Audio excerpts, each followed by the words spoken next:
Good evening, everyone. Welcome to our first by BGS for BGS webinar, featuring a diverse panel of young professionals in our BGS community. My name is Amy Greenspoon, and I am delighted to be co-chairing the Ben-Gurion Society Division alongside Matt Nisker. Tonight, we are also joined by UJA's VP of Philanthropy and Campaign Director, Sarah Lefton. On behalf of everyone, thank you for taking the time to join us for this special program. We are excited to feature the professional expertise of these webinar speakers, sharing practical advice to our generous community of young donors in BGS. We are hoping that this webinar series by BGS for BGS will give you the opportunity to learn from a variety of BGS donors, professional expertise as a unique way to showcase who is in our community. This evening, it's going to feature a very brief UJA update by Sarah Lefton, followed by short presentations from our speakers on finance, real estate, and law, and then, of course, a short Q&A. Sarah, the Zoom stage is yours.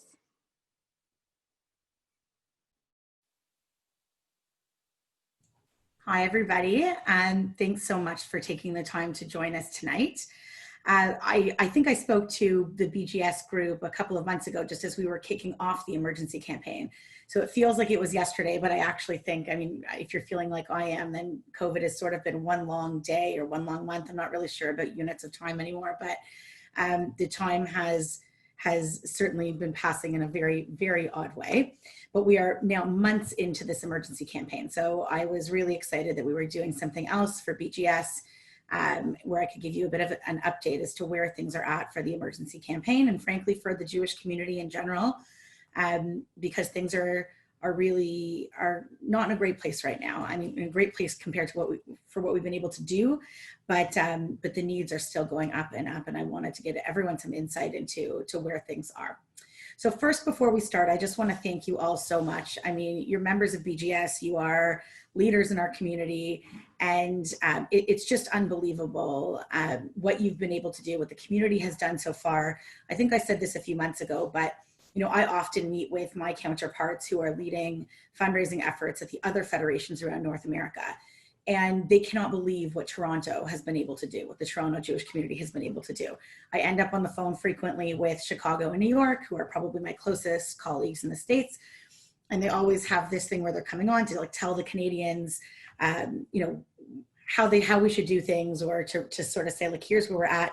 But really in this instance, it's been this incredible moment for the Canadians to actually teach our American counterparts really how we ended up raising so much money so quickly to respond to needs in COVID.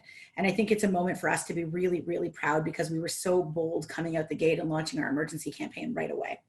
So I think many of you know, when COVID first hit, our Genesis team in particular launched a huge volunteer initiative to make sure that we could get people who were in need of food that they would need, frankly, to survive and get through the isolation period. And that sort of went on. We started doing huge, I'll call them wellness checks, phone calls. We've made just under 40,000, I think over 37,000, somewhere between 37 and 40,000 now. When I checked a few weeks ago, we had already surpassed the 37,000 calls to check in on people. And many of those calls are resulting actually in us finding out about people who have severe needs because of COVID. So we started with this volunteer effort, and we spoke to many of our partner agencies. And what came up was that while most fundraising organizations in the city of Toronto, huge organizations, were saying that they were going to expect to raise about 50% of what they normally raise in a year, or a third less in some instances, we were setting out and saying, no, we actually have to raise a third more. We're going to have to increase our normal annual campaign, which is about $60 million, up to about 85 million. And so that was really our goal. And as of today, I'm really excited to share with you that we have almost hit 66 million. We're at 65.9 million, which is pretty incredible. Normally at this point in the year, we are sitting around 35 million, not even, sometimes 30 million. So between 30 and 35, and we're right now about 65 million, with another 20 million to go to get to where we need.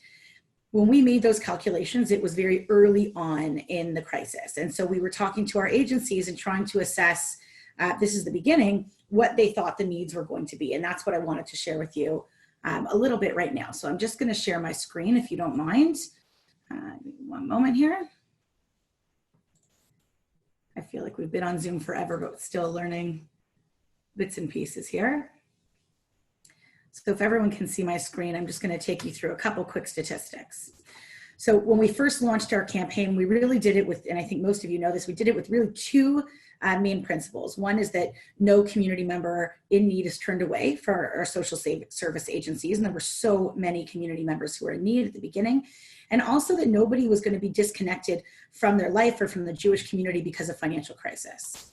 And here's just a quick snapshot of where we're seeing things today. So at the beginning, the stats, I think some of you had seen them, were still high, but not quite as high as where they are today. So these statistics are now within the last 2 weeks. So we have seen 130% increase of requests for kosher meals on wheels. Still an 85% increase in community members requesting addiction counseling. 100% increase, so a doubling of community members requesting help to find a job. We have an 85% increase in child welfare cases in our community, so people who need intervention in their family. 80% increase in community members requesting emergency financial aid. And this is just a start, right? The list goes on and on. People can't necessarily afford rent or their mortgage payments. They're desperately looking for ways to find food for their families.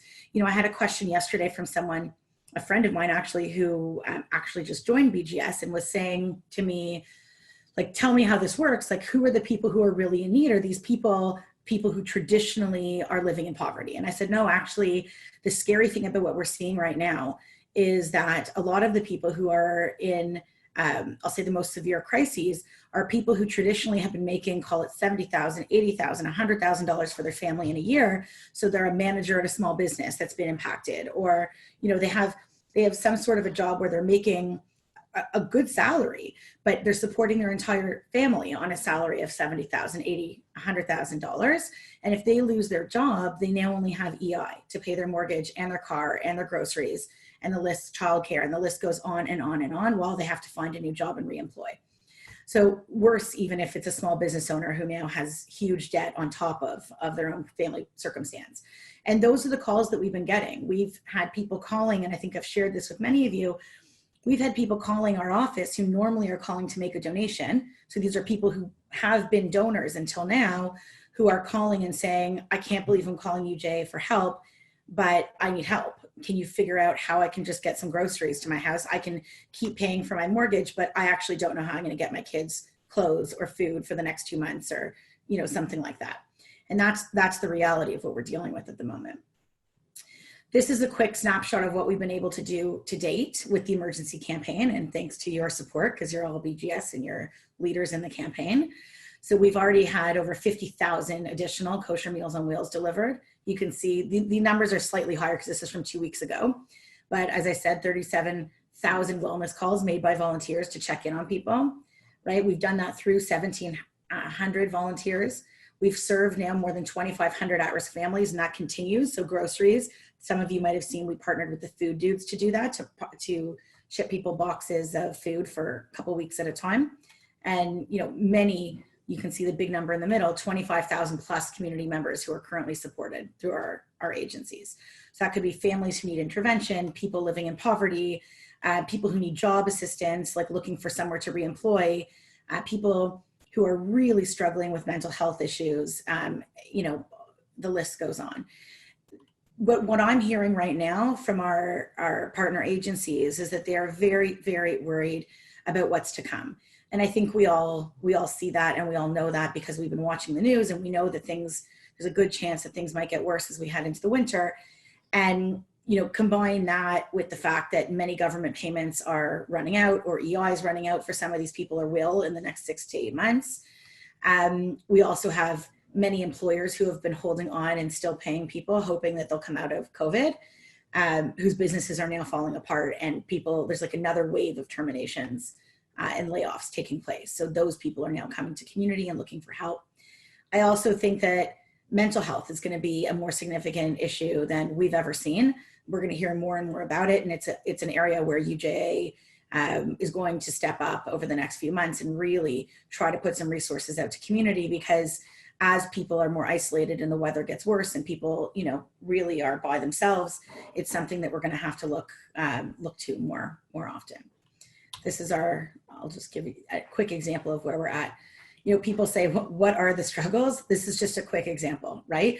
And we've seen all of these people who have severe stress in their lives, people who don't know how they're going to deal with their small businesses, people who are, Holocaust survivors who are living by themselves in an apartment and literally have no one to socialize with because their social programs have now all been canceled at a community center or Bernard Battelle. They can't leave the house anymore.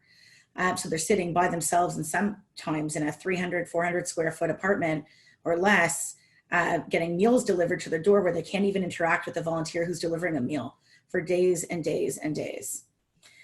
So I'll leave you with this. And as I said before, we every year run the $60 million campaign. This year we know that it's 85 million. As I said, we're coming close to, I'm going to stop sharing here. We're coming close to 66 million. Again, I cannot even tell you how grateful I am, how grateful we are to you for your ongoing support. I have to tell you, while it's been incredible, watching the momentum for the first 66 million, I know the next, I'll say $19 million that we have to raise, it's not going to be easy. It's going to be quite difficult. And where you've all stepped up and joined BGS, and again, we're so grateful that you have. There's so many people who don't even know that we're looking for help. And if there ever was a time, I'm going to sneeze, sorry, it's a bad feeling. If there ever was a time where there was a real clear case for an unrestricted campaign, this is it, right? I think most of you understand sort of how the campaign pieces together, but it's a fund for the community so we can look at the biggest issues in the community, whatever they are at that moment, and we can deploy funds, we can target things based on the biggest problems of that moment. So if the biggest problems right now are mental health and feeding people and making sure people have somewhere to live in the winter, and we're dealing with crisis and COVID, that's where the money's going. If it's reemployment and job training, that's where the money is going. And we have this ability to divert funds from a program that doesn't necessarily have to run right now because it's not an essential to the things that are an essential during a crisis. And we only have that ability because it's an unrestricted fund. If people were making a donation to a very specific program, then the money has to stay with that program. But because people are giving to community and we're doing the research and actually working with our agencies to understand where the problems are, we can target the funds to those places. So I'll leave you just with one ask, and it's and the ask really is, please pass on the message. Please don't be afraid to speak to your friends and your peers. Joining BGS is an incredible step. $1,000 a year, right? And for $1,000 a year, people can pay monthly, $83 a month, and you get a tax receipt on top of that. It's a significant ask, but it's not an impossible ask. And if you're not comfortable reaching out to friends and to, your peers, feel free. There are a lot of people on this call. I know Matt and Amy, who are our co-chairs, Dave Goodman and Ariel Kadish, who are our professionals, and many others who are willing to have conversations. But we can't do this alone. That next 19 million is going to be very difficult, and we need all the help we can get. But I'm very optimistic we'll get there. And thank you again.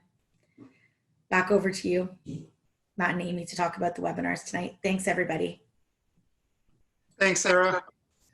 The work you are doing to provide the resources our social service agencies and community members need in this crucial period is inspiring. We are especially grateful to have an organization like UJA to bring us together to help channel our funds so that we can both repair and build our Jewish community during times of crises. To switch gears, we are going to share the stage with our featured guest speakers this evening. We'll start with the financial sector. Adam Bresver, who is the Director of Wealth Management at GFI Investment Council, speaking on the topic of the value of long-term investing. Following Adam will be Ayelet Klachkowski, an asset manager at Kingset Capital, speaking on the future of Toronto's office market. Closing the panel will be Maddie Getzler, a partner in the Tax and Wills Estates Group at Minden Gross LLP, speaking on tax-efficient ways to donate. I'll pass the stage on to Adam to kick us off. My name is Ayelet Klachkowski. I work as an asset manager at Kingset Capital on the downtown Toronto office segment of our portfolio. I actually mislabeled the name of my presentation. I called it the future of Toronto office market, but what I really want to talk about is the current office market and kind of what the future holds. So I don't know if you've seen the headlines over the past couple of weeks, but they're pretty bad. They're pretty negative. Vacancy rates in Canada's tightest office markets are spiking, and subleases in downtown Toronto have more than doubled over the past 3 months. So I just want to take a deeper dive because the statistics really, are telling a slightly different story. And I've basically pulled most of my information from some CBRE research, so I have to give them the credit for that. But before we start, I just wanted to go over the definition of a sublease because that's relevant to this conversation. Sorry for those who are well aware of what a sublease is, but a sublease means to transfer a portion of your rental rights to a third party for a temporary period. You can either sublet a portion of the space while you continue to work or lease the entire rental unit until the end of your lease or until you return. So in Toronto, we have the Toronto office market is currently at a 5.5% vacancy. And part of the vacancy is made up of direct space. So that's tenants who've decided to leave the market. They've either consolidated existing space that they have or they've left the market entirely. And then we have the sublet piece. And I really want to focus today on the sublet piece because that, that newspaper headline that I read you earlier, that subleases in downtown Toronto have more than doubled in the past 3 months, is pretty scary. But when you look at the vacancy statistics, vacancy of 5.5% is actually pretty normal in an office market. I would even say a 7% vacancy it would be pretty normal. So Toronto's not doing so bad if you just look at it from a vacancy perspective. Next, we have the number of sublets in downtown Toronto. And if you can see the graph, most of the sublets are actually in the 0 to 5,000 square foot range. So the sublets are typically smaller businesses and they're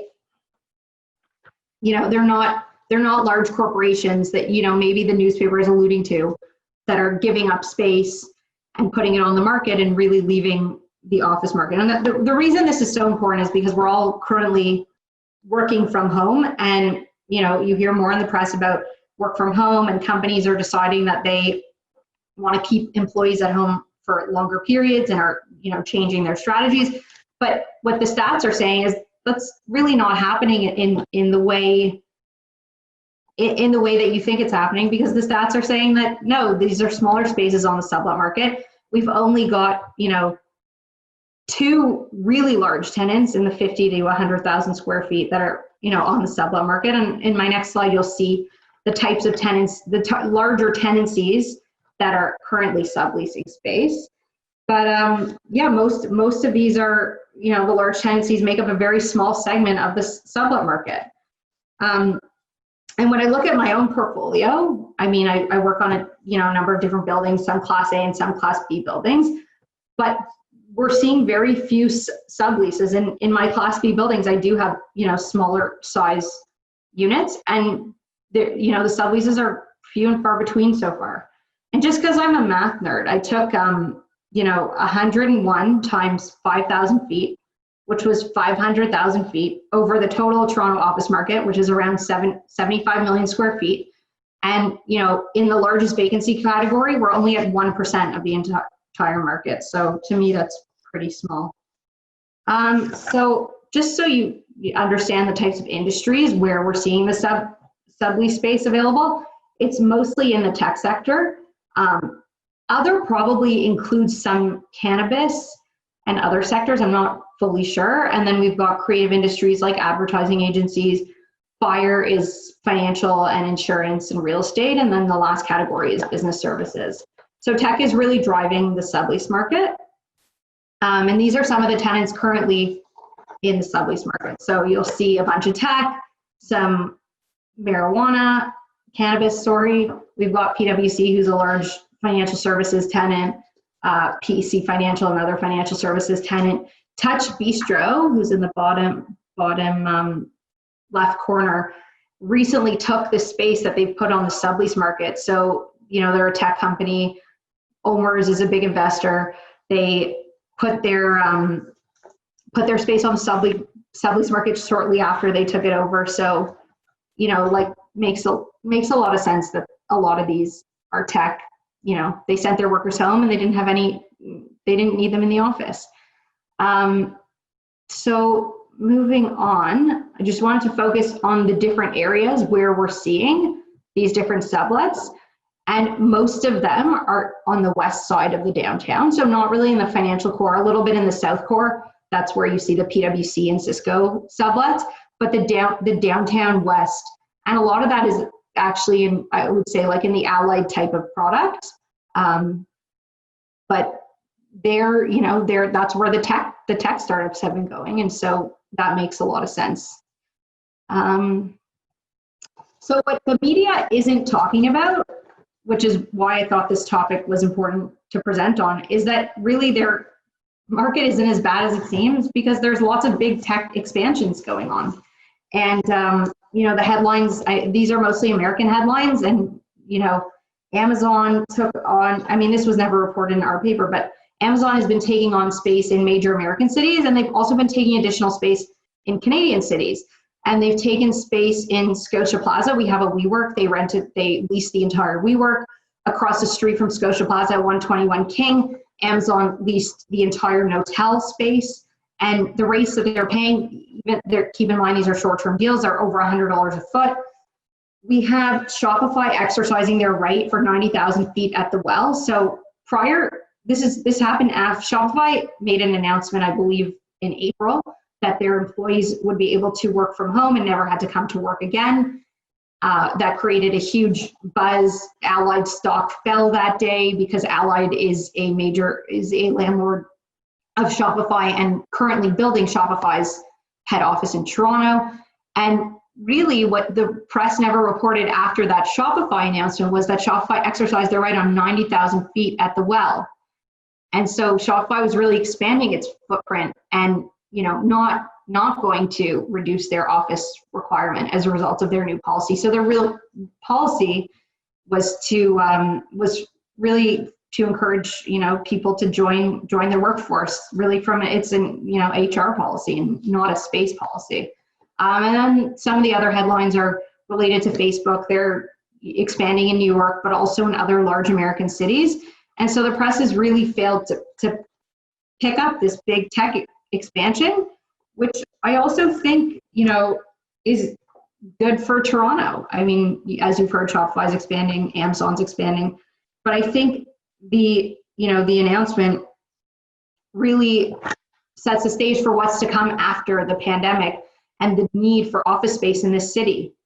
And one of the things I wanted to share with you was something that we've been working on at KingSett, because it plays into this need for short-term space and the short-term space requirement. One of the big lessons I think from WeWork is that there is a need for flexibility, and companies need flexible options. And so at KingSett, we created a program called Ready, Set, Go, where we furnish and build out suites that are ready for occupancy, and you can lease them on a 1 to 5 year basis. So if you need space on the short term, we have it available. And we were pretty successful pre-COVID in leasing these suites. We had launched with 7 and we leased 5 pre-COVID at premium rates. And then when COVID hit, we decided to adapt the suites to be COVID friendly. And so if you can see in the pictures, we've got these partitions in between the desks, and there's appropriate spacing between the desks. We've got dispensers, we've got Purell dispensers in the offices. So we've really adapted them to be COVID friendly. And we've got some additional suites that we have available. This is really a shameless plug for the KingSett inventory on the market, but we have a large suite available at Atrium. We have 4 suites available at 2 Bloor West, 2 in Scotia Plaza, 2 in 10 King, and 4 in 8 King, and 1 in 1255 Bay. And if you are interested in leasing space on a short-term basis that is furnished, please give me a call. The reason really to lease directly from a landlord and not from a sublease is because in a sublease arrangement, the head tenant, which you are paying rent to, which may be a reduced rent likely, because the reason they're subleasing that space is so they can earn some cash flow in the short term and minimize their expenses. But the issue with the sublease arrangement is that if the head tenant ever goes bankrupt, you could go to work one morning and you end up locked out of your space. And so the reason, not only for flexibility purposes, but we did this to give, tenants the option to rent directly from a landlord if they needed to on a short-term basis. So just the key takeaways, and this is really a short and sweet presentation, but real estate is cyclical, and we've seen this cycle before. So we've seen, people reduce their office footprint, but cycles go up and cycles go down. And, if you're long on Toronto, which I am, Toronto's only going to continue to grow. We have really smart people. We have great universities. Our talent is much cheaper compared to other cities in the US. And this is just a cycle, and cycles end. And, this city is only going to grow. And again, back to headlines, Carterra announced they were building an office building on spec at Portland and Wellington. They've got no tenants. They're going in COVID, building a building on spec. But if you look at the location, they're preparing for likely a tech tenant. They're going to be close to the well. So, it only furthers that Toronto is going to come back, and they're going to bounce back from the pandemic. And, work from home is not going to last. I was talking with my boss last week, and he said the inmates are going to stop running the asylum soon. Companies are going to put their foot down on this work from home thing and demand that people come back to work. And if you want to stay at home in your pajamas, then you can sell stuff on Kijiji. The office will return. There is a need for people to be together, and in order to collaborate, you need to be together. So that's my take on Toronto office, and I will pass it back to, I believe, Amy and Matt.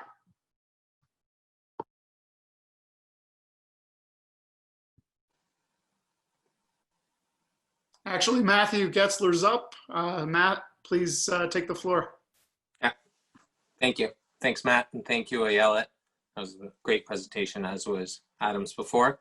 Thank you all for joining tonight and taking the time out of your night to hear some great presentations, and thank you for having me here.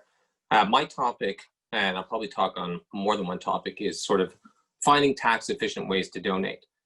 You are all part of the BGS because you are very generous donors, and my goal tonight is sort of to express a way to allow people to make more tax efficient donations. So, when you talk about making donations, and Sarah sort of mentioned this at the outset, where people make $83 donations per month, and it aggregates $1,000 per year. Well, a lot of people process those donations via credit card, right? And you're basically just paying cash for those donations, which is great. So, you make $1,000 donation in a year, you get a $1,000 tax receipt, which is worth, in excess of $500 if you're taxed at the top rate of tax.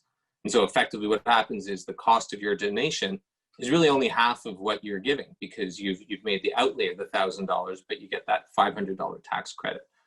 Well, what if there were better ways to donate, right? Take the example of someone who's got $1,000 of cash, as well as $1,000 of investments. So you're in a situation here where you gift the cash, you get the receipt, you get your $500 off, but you're left with this investment. And should you ever need to access that $1,000 cash, you have to liquidate that investment. And in the extreme case, that's going to result in tax of $250. So as an alternative, instead of donating the cash of $1,000 in the first instance, what if you gave the appreciated investment instead?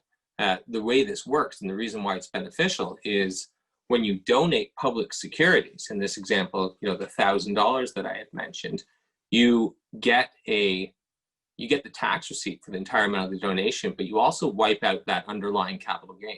So in the extreme example that I gave you, you would be absolving yourself of the $250 that you would otherwise owe on the liquidation of those investments, while retaining the cash and getting the full benefit of the donation. So rather than gifting cash, there can be a really great opportunity to ultimately save your taxes by gifting securities instead. And then if you needed that $1,000 at a later point, well, you've got it in cash, right? You don't have to liquidate an investment in order to pump the funds. So the key takeaway from the point, which I appreciate was pretty quick, is that rather than giving cash, there are alternative ways to make your money go further. And the nice thing is it can leave you in a better after-tax position if you structure it properly, but perhaps even better is you can actually afford to give away more and leave yourself in the same after-tax position at the end of the day.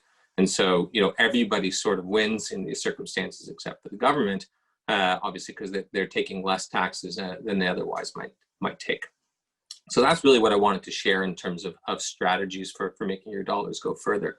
But I think, of relevance to this group being that we're all, under 40, many people are probably married with young children, big expenses include, paying for school and that kind of stuff.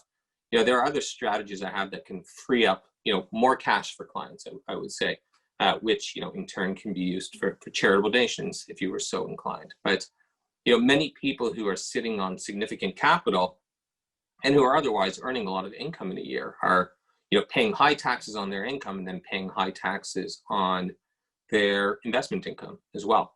And, they're sitting there with 2 or 3 young kids who they're sending to, private Hebrew school, which costs a small fortune. And, it's costing a lot of money to send them there. And, in theory, if you're paying $15,000 for a child, you got to earn $30,000 to pay that $15,000, ignoring sort of, tax donation receipts you get from the school and that kind of stuff. But, what if I told you that it's possible to set up a structure where you could actually use your kids' graduated tax rates, even if they're 5 or 6, to fund those, tuition fees, as opposed to, having to fund them out of your own after-tax dollars. So rather than having to earn $30,000 to pay for a kid's $15,000 of tuition, you could actually only need to earn $18,000, probably even less. The kid probably wouldn't even have $3,000 of tax in those circumstances. So there are strategies out there that I implement for a lot of young families who are going through who have these situations. And it's not just for kids' tuition. It can be for any costs, right? Paying for their clothes. I know it sounds silly, but you can, over a year and over time, paying for vacations, these things add up.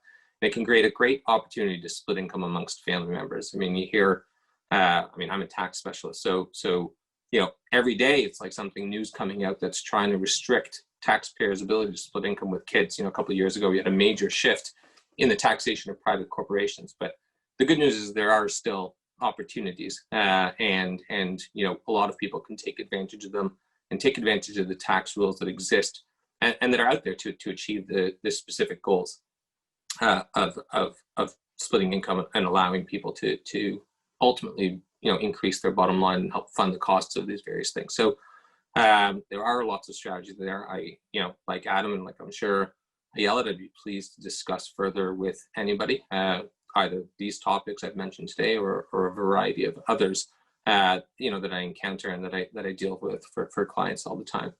So I know we are trying to keep to a schedule, so I will thank you again for having me here. I hope you've learned a thing or two from both me and from the others, and I'll return it back to Matt and Amy, and they're going to steer any Q&A that have been sent to the group.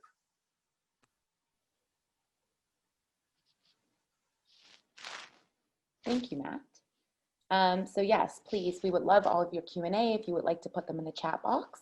In the meantime, a couple did come through. So I think I'll just start and I will kick it off asking Adam a question. Adam, so one of the questions that came through to you was, I understand, and I can relate. So I understand the idea of getting invested and staying invested, but what if I'm too nervous? Are there other options I can think about to decrease the risk? Yeah, so good question. I think there's a fine line between, investing in a somewhat aggressive way, knowing that you might not be able to stay the course, versus taking a bit of a more conservative approach, making sure that you won't be tempted when things get difficult to sort of get in and out of the market. So what I would always suggest, wherever possible, is, deal with an investment counselor, a planner, or a professional that can help steer you in the right direction and say, you know what, instead of building a portfolio entirely comprised of equities, which may go up and down with quite a bit of volatility, just like the general market does, maybe for a young person, you don't want to do too much, but, maybe take a portion of your investable assets and instead of putting it in all equities, move 20 or 30% to, partial bond allocation or preferred shares or something that might experience a little bit less volatility. And that way, at least when things do get tough, because inevitably it will, volatility happens. You're never going to have a 50-year period without bumps in the road. But if you take a bit more of a conservative approach, hopefully you'll be able to take a step back, realize that you're in good hands, and actually stay the course. So I would say that if you're worried that you won't be able to see your plan through, then to take a step back and say, okay, let's decrease the risk of the portfolio, and hopefully that will allow me to stay the course for the long run.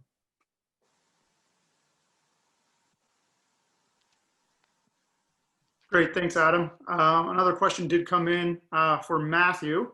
What happens if the securities you've donated actually decrease in value?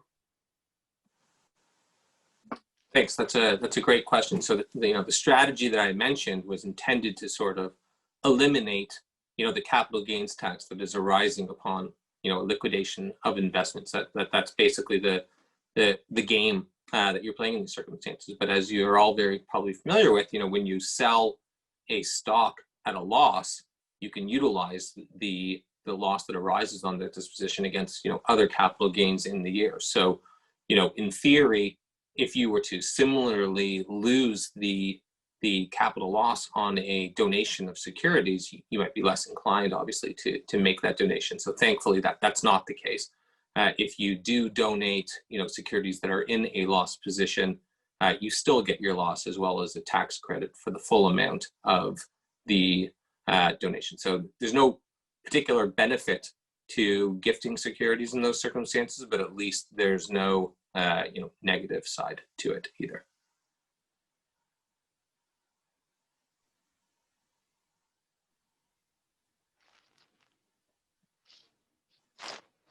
Okay, another question just came in for Ayelet. What's the difference between WeWork and what you mentioned KingSet Capital is doing? So WeWork is actually a tenant of ours. So WeWork has a lease arrangement with KingSet directly. Now what KingSet is doing is they're taking WeWork out of the equation. We've prepared the space similar to WeWork, not co-working, but WeWork has a concept called WeWork HQ. We don't have fruit water or beer on tap, but we've got space built out that you can walk in tomorrow and occupy, plug and play basically, Wi-Fi enabled. I mean, the real only difference is the fruit water and the price. Our price is a bit better also. We definitely pay a premium for WeWork and that water. Thanks, Ayelet. Adam, one more question came in for you. Is it possible to invest directly into an index instead of an ETF? Yeah, I mean, you can buy index funds. It's typically a good low cost option for investors. We don't buy index funds at GFI. We buy direct investments in a concentrated group of companies that we think are well positioned to outperform. So when a client logs into their GFI account, rather than seeing, a bunch of index funds or ETFs, they actually see, Visa, Canadian National Railway, Apple, which are all companies that we happen to own at this moment. But yeah, I mean, owning index funds can be good. I just think you have to be aware of what indexes you're buying into.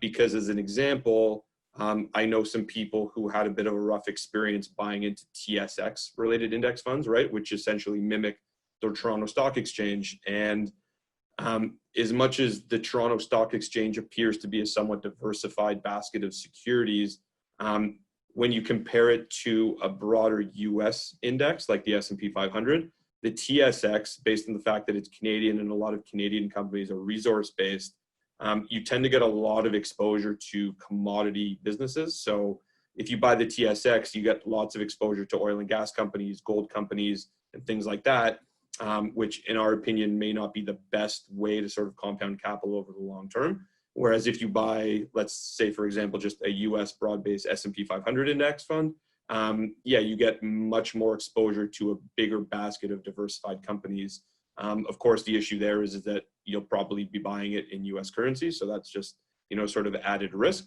But I think that index funds for certain investors serve a good purpose. And if you're starting with a very sort of finite amount of capital, then buying an index fund is a great way to get diversification without having to deploy a huge amount of capital.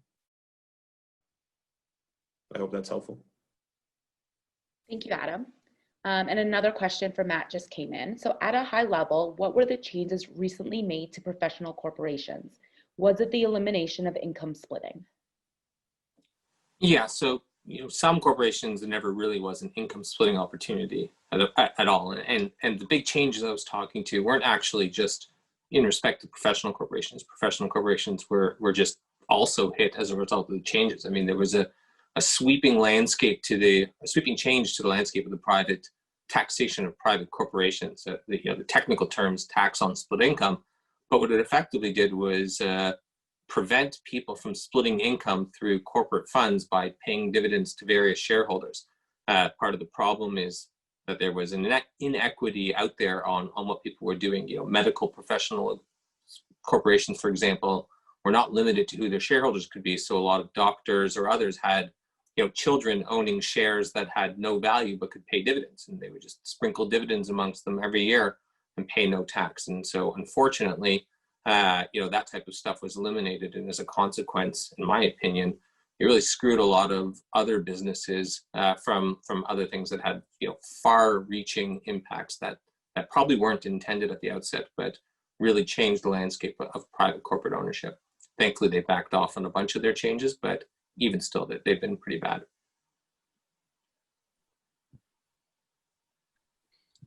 Great, that'll do it for the Q&A session. Thanks very much, everyone.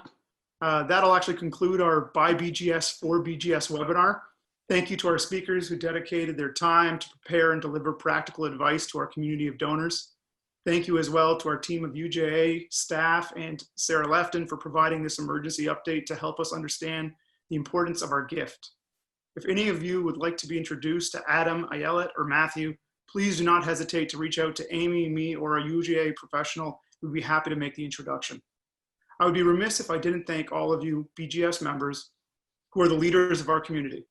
Beyond your philanthropic commitments, you also provide the strategic expertise and volunteer resources required to drive our community forward. We recognize that the need for community engagement extends beyond the under 40 cohort. We are redesigning Genesis as the engagement portal for all of UJA, acting as the bridge between our interventions and philanthropy. Genesis will enhance our relationship with current donors and provide an opportunity to cultivate new donors. Genesis is about committing to a continuous and intentional approach to innovation. We question assumptions, challenge conventional thinking, and foster communication and trust. We create meaningful experiences that help connect supporters to UJA's mission and core values. After this webinar, you will receive more information about what Genesis is working on right now, and we hope you will get involved in that. Thanks, Matt. And as I see more questions coming in the chat, as Matt mentioned and alluded to, please feel free to reach out to all of our panelists. They are more than happy to keep talking. If you have not had a chance to confirm your 2020 gift, can you please connect with your canvasser or me personally to ensure our division is leading by example? We have a robust system of support for our community's most vulnerable, especially during this critical time, and we want to make sure that keeps going. Every gift and every dollar really, really matters right now, even more so than ever before. Thank you so much for joining us this evening, and we look forward to producing more by BGS for BGS events to spotlight our incredible community. Keep safe, everyone, and good night.